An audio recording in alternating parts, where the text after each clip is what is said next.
So I'm sitting at my desk at work, and I work at a software company over in Westlake, and I read this letter. It says, and I can almost recite it verbatim from memory.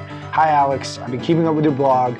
Because I said it would has really helped me through a rough patch. There have been lots of times where I didn't think life was worth living, and almost took my life.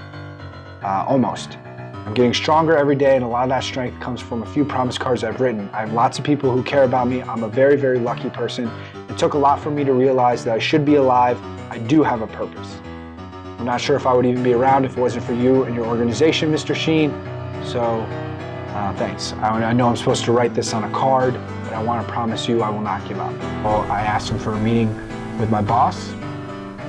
She agreed to it, and I went into her office. I handed her that letter, and before I said anything about quitting, I just said, if you could read this, it'd make it a lot easier for me to do what I have to do right now. She read that letter, and she said to me, Alex, this letter is from my daughter. It was a completely anonymous letter to me, but she said, this is her handwriting, this is about her.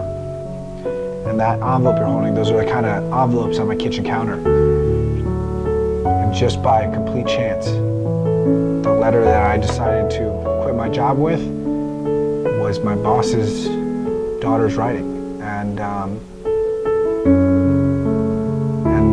so I put myself on a plan, and I left that world and started whatever this is. So when we kind of think about how this all started, it was sort of an accident, you know. My dad was actually very good with his promises. You know, if he says he's going to be there, he shows up. He's kind of old school like that. A handshake means something kind of guy.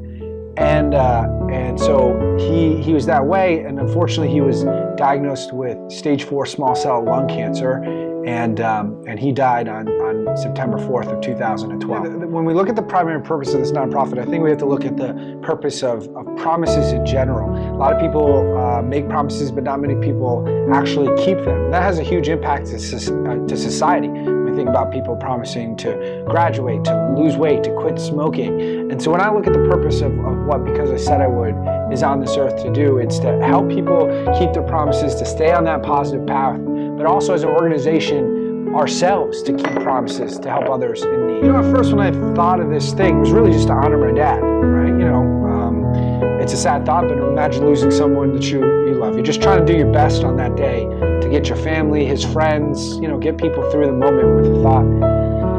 But that was really the primary goal. But then when I introduced this concept of the promise card, you know, just a little piece of paper, you write a promise on it. I gave it out at my dad's funeral, and when that went viral, you started to see what people would make commitments to. Because you would think with my father, they might think, okay, lung cancer, promise to quit smoking, things that center around, you know, that. But people wrote very serious things, a range of things, you know. One guy, he was about 22, he made a promise that said, I will take full responsibility for what I've done, okay?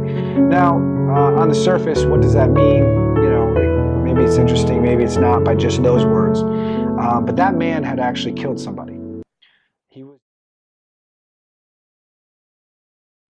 My name is Matthew Cordell, and on June 22nd, 2013, I hit and killed Vincent Canzani. Killed somebody.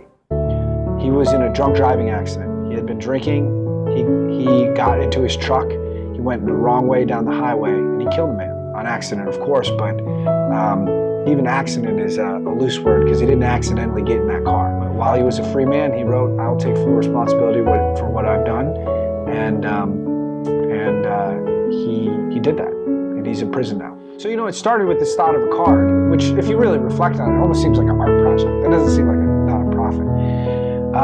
And I would almost agree with that comment to some degree, meaning that I think a nonprofit's work has got to be a lot more than that. You got to do as much as you can to help people. And yes, we've sent over 8.4 million promise cards to over 153 countries around the world by request only. So we've sent them out there, and people write very serious things, and a lot of people do keep those promises, and that card helps them. But I think that's only the start. You know, when we look at what our organization does, we do a lot of character education programming in schools. So, you know, you maybe have an assembly speaker come once in a while and things like that. So we do things like that. We offer lesson plans, videos, resources to teachers. so they can teach concepts like honesty and compassion and self-control in the classroom. Instead of the teachers just coming up with everything on their own and working hard to put that together, we build stuff for them that they can freely use. And that helps build leadership skills in the next generation.